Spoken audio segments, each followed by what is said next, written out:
శ్రీ మహాగణాధిపతయే నమః. అపార కరుణా సింధుం జ్ఞానదం శాంతరూపిణం శ్రీ చంద్రశేఖర గురుం ప్రణమామి ముదాన్వహం. దేవుని స్వరము ప్రవచించిన వారు శ్రీ కాంచ కామకోటి పరమాచార్యులు శ్రీ శ్రీ శ్రీ చంద్రశేఖరేంద్ర సరస్వతి మహాస్వాముల వారు.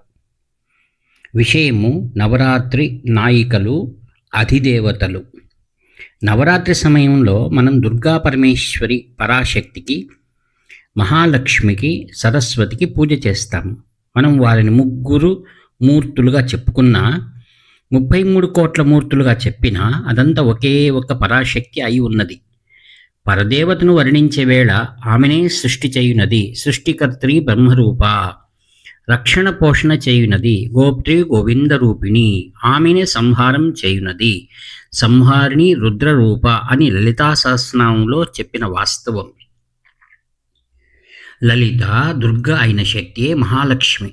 సరస్వతి కూడా లక్ష్మీ అష్టోత్తర శతంలో బ్రహ్మ విష్ణు శివాత్మికాయై నమః అని నామం వస్తుంది.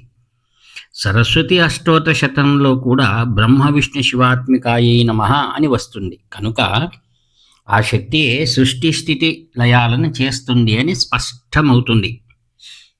ఒకే ఒక పరాశక్తి వివిధ రూపాలను ధరించి వేరువేరు కార్యాలను నిర్వర్తిస్తుంది. దుర్గా రూపంలో శక్తి పరాక్రమాలను ప్రదర్శిస్తుంది. మహాలక్ష్మిగా సంపదలను ఇస్తుంది. సరస్వతిగా జ్ఞానాన్ని అందిస్తుంది.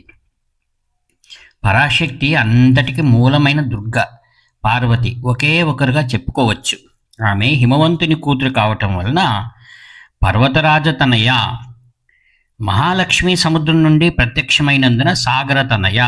సరస్వతి అన్ని కళలు శాస్త్రాలను ఇస్తుంది కనుక ఆమె కళల శాస్త్రాల కూతురు. పర్వతరాజతనయగా ప్రకటమైన పరమేశ్వరి, క్షీరసాగరతనయగా ప్రకటమైన మహాలక్ష్మి కూడా ఇద్దరు గొప్ప ఋషుల కుమార్తెలుగా జన్మించారు. భృగు మహర్షి మహాలక్ష్మిని కూతురుగా పొంది ఆమెపై వాత్సల్యం కురిపించుకోవాలనే కోరికను తపస్సు చేశాడు.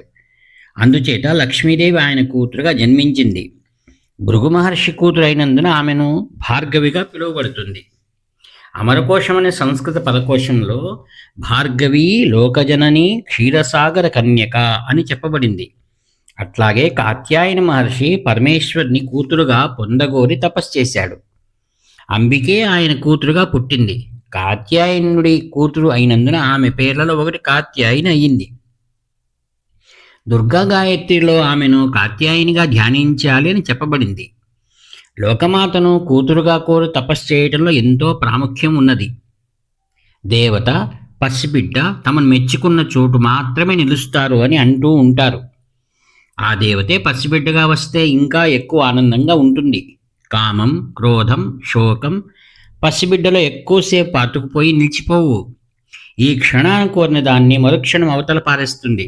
అట్లాగే కోపం కూడా మచ్చుకైన మిగలకుండా మటుమాయమైపోతుంది. మనమే భావాలను ఎక్కువ గుండెల్లోకి తీసేసుకుని మనస్సులను పాడు చేసుకుంటాము. మనం కూడా పిల్లల్లాగే సంతోషంగా ఉండి ఏ భావాలను ఎక్కువగా నిలవనివ్వకుండా చూసుకోవాలి. అందువల్లే ఉపనిషత్తు పసిబిడ్డలా ఉండమని చెబుతోంది. మనం పరాశక్తిని కాత్యాయనిగా, మహాలక్ష్మిని భార్గవిగా, పసిబిడ్డల వలె చూస్తూ అదే భావంతో పూజిస్తే మనకు కూడా అవే పసిబిడ్డ గుణాలు వచ్చేస్తాయి. ఈ రోజుల్లో మనం నీరు తడపకుండా ఉండే ఏర్పాటు గురించి మాట్లాడతాము, అంటే వాటర్ ప్రూఫ్.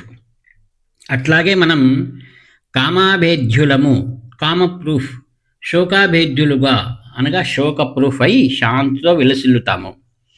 పసిబిడ్డగా ఉన్నప్పటికీ జ్ఞానం అనే పాలనిచ్చే శ్రీమాతగా మనకు అనుగ్రహాన్ని ప్రసాదిస్తుంది.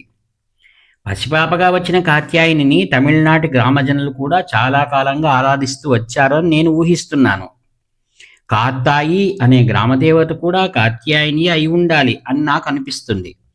గొప్ప శ్రీ విద్యోపాసకులు భట్టారిక అని పిలిచే జగన్మాతను మన గ్రామీణులు పిడారి అనే పేరుతో కొలుస్తారు. పాత రాగిరేకుల మీద భట్టారికా మాన్యం అనేది పిడారి మాన్యంగా చెక్కి వ్రాయబడింది అని చూస్తే ఈ మాట మనకు అర్థమవుతుంది. అదేవిధంగా ఊరి వాళ్ళు సరస్వతిని కూడా చాలా కాలంగా కొలుస్తున్నారు. పిచ్చాయి అనే గ్రామదేవత వాక్కుకు అయి ఆమె సరస్వతియే వాగ్దేవియే. మనం జగదంబను, మహాలక్ష్మిని, సరస్వతిని బాగా ఆరాధించుకొని అన్ని శక్తులు, సంపదలు, గొప్ప బుద్ధి, శక్తిని పొందుదాముగాక. హరి ఓం తత్సత్. ఇట్లు వ్యాఖ్యాత మీ ప్రియమితమ మిత్రుడు నివర్తి నాగభూషణ శర్మ. హర హర శంకర, జయ జయ శంకర. 7483229249.